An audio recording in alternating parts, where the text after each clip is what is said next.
সেই ভগবানের লীলাকে কেউ কি কোনোদিনও হাতে গুনে শেষ করতে পারবে?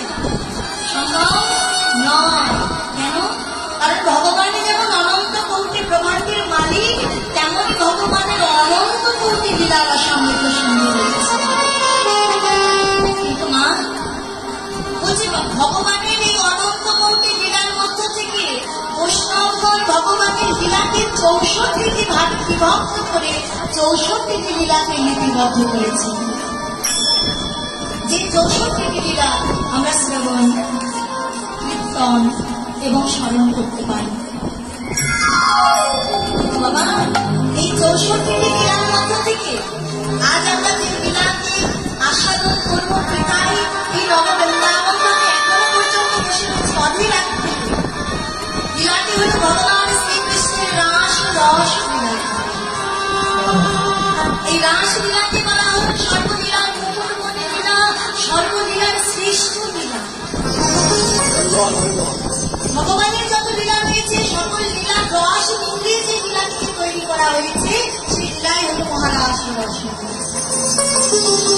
তাহলে বাবা, সাধারণত জ্ঞান দিয়ে সাধারণত পৃথিবী ভগবানের সাধারণ লীলাটা জানা যায়, আর সেখানে আমার মতো প্রেমবিহীন ভক্তিবিহীন জীব ভগবানের এই রাস লীলাটাকে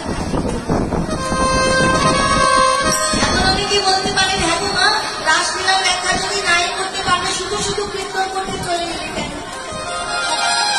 বাবা, বুঝে শুনেছি মহাদিত্যতা বিনে কোন কারণে ভক্তি নয়, কৃষ্ণ প্রাপ্তি।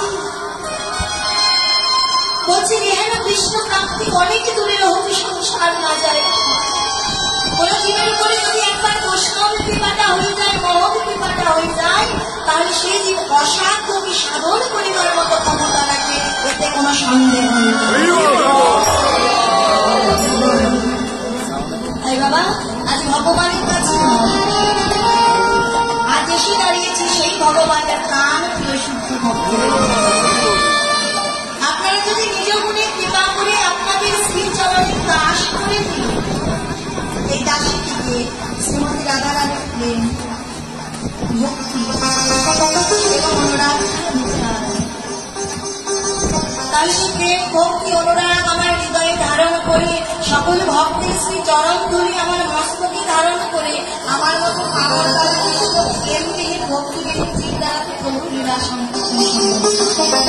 তাই প্রভু আমার নববৃন্দাবন ধামে তার ভক্তের সম্মুখে নিজের রাস